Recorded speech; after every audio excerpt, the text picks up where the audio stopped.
Mga kabayan, inamin ng NBI sa pangunguna ni Melvin Matibag na may humigit kumulang 100 nagpakilalang dating miyembro ng militar na posibleng lumantad sa susunod na linggo upang sumama sa grupo ng 18 dating miyembro ng Philippine Marine Corps na naglabas ng mga aligasyon laban sa ilang personalidad sa politika. Samantala, nagbabala naman si Jesus Crispin Boyeng Remulla na maaaring gamitin ang naturang hakbang upang magdulot ng isang political tipping point na posibleng magbunsod ng kaguluhan o destabilisasyon.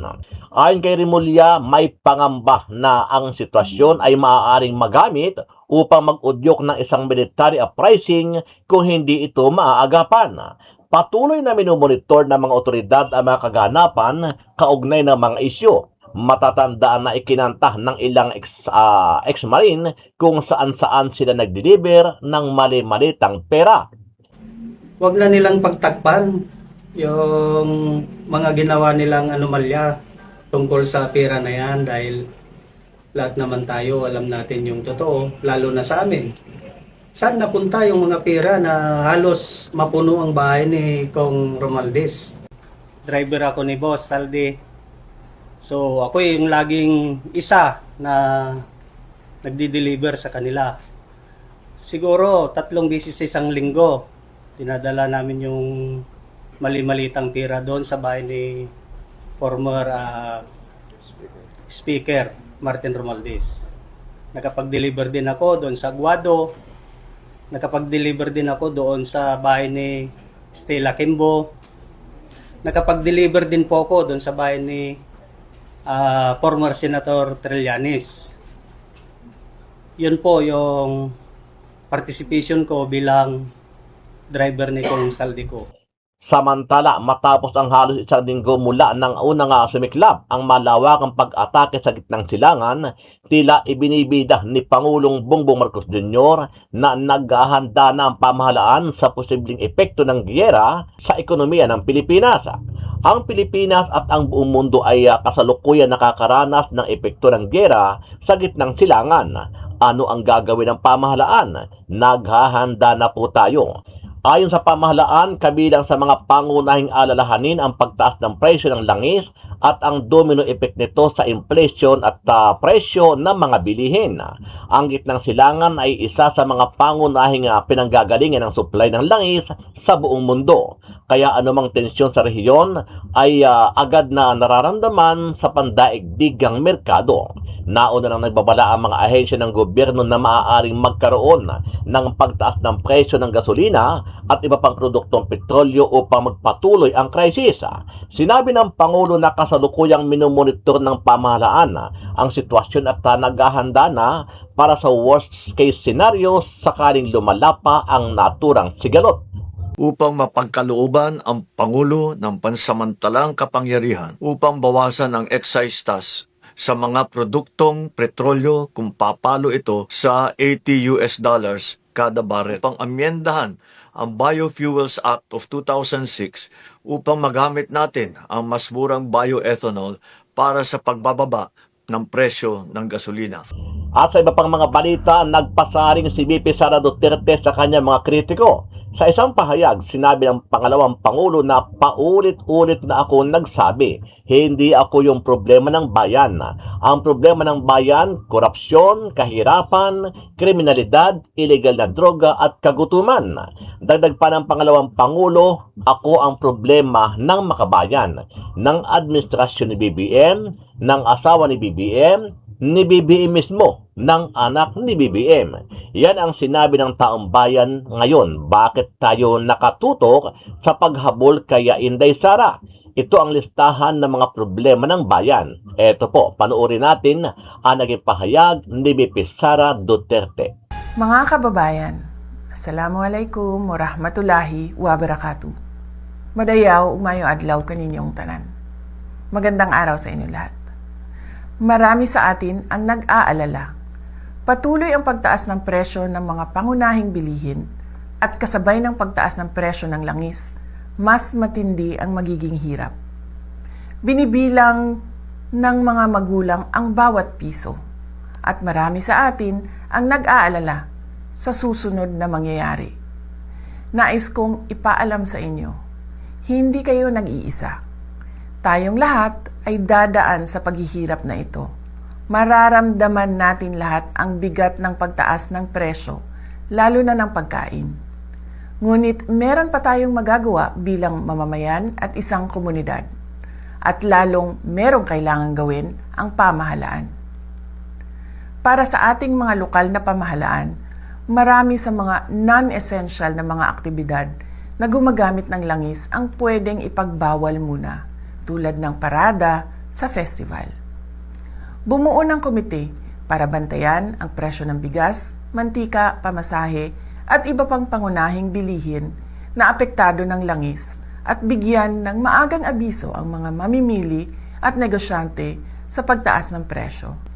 Magbahagi ng impormasyon sa pagbabago ng presyo at turuan ang pamilya ng praktikal na hakbang sa pagtitipid, tulad ng pagbawas ng paggamit ng sasakyan at kuryente. Palakasin ang suporta sa lokal na magsasaka at maliliit na supplier upang mabawasan umasa sa imported na produkto para makapagbigay ito ng buffer sa biglaang pagtaas ng presyo.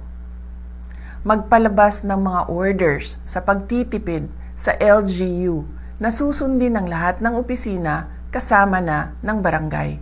Bilang individual na mamamayan, ang mga sumusunod ay iilan lamang sa mga pwedeng gawin na makakatulong sa ating pamilya. Bigyang prioridad ang pangunahing bilihin at planuhin ang budget ng pamilya. Bumili muna sa lokal na produkto upang palakasin ang lokal na ekonomiya at mabawasan ang epekto ng pagtaas ng langis. Bawasan ang hindi kailangang paggamit ng enerhiya tulad ng pag-carpooling, bisikleta at pwedeng ayusin ang schedule ng lakad upang mabawasan ang madalas na pagbiyahe. Ngunit ang responsibilidad na protektahan ang mga mamimili ay higit pa sa ating mga tao o komunidad. Sa mga ahensya ng gobyerno na may tungkulin dito, kumilos na kayo. Kailangan bantayan ang presyo ng langis at epekto nito sa pangunahing bilihin at transportasyon. Magbigay ng maagang babala at magbigay ng paliwanag para sa mga mamamayan. Ipatupad ang mahigpit na hakbang laban sa hoarding at labis na taas presyo. Gawing regular ang inspeksyon at isarado ang mga lalabag na negosyante. Magbigay ng pansamantalang subsidiyo o price caps sa produktong pagkain at isaalang-alang ang targeted cash transfers sa low-income na pamilya. Magbigay ng advisory sa fuel-efficient na distribution ng pagkain at insentibo sa pampublikong transportasyon. Makakahanap tayo ng paraan upang mapagaan ang ating pasanin sa pamamagitan ng pagtutulungan sa komunidad, pagtangkilik sa lokal na produkto, at pagiging maingat sa ating paggastos at paggamit ng enerhiya. Kasabay nito, asahan natin ang aksyon ng gobyerno na protektahan ang bawat pamilyang Pilipino at tiyakin ang patas at matatag na pamilihan. Malalagpasan natin ang pagsubok na ito tulad ng nalagpasan natin ang pandemya. Higit sa lahat, huwag tayo mag-isip na gumawa ng masama sa sarili man o sa ating kapwa-tao. Mamuhay tayo ng marangal at may dignidad kahit tayo ay dumadaan sa kahirapan. Syukran. Sunod-sunod na ang mga nagpapagas sa gasolinahang ito sa Pasay. Bago pa man ang nagbabadyang pagsipa ng presyo ng petrolyo sa susunod na linggo. May mga nagpapa-full tank na rin, gaya ni Kim. Umaga pa, magpagas na, pa-full tank na. Inunahan na kasi baka mamaya o bukas na, tataas na matik yan. Ang tricycle driver naman na si Boy, pipila na lang muna para magpagas at hindi na mag-iikot. Malakas sa gas.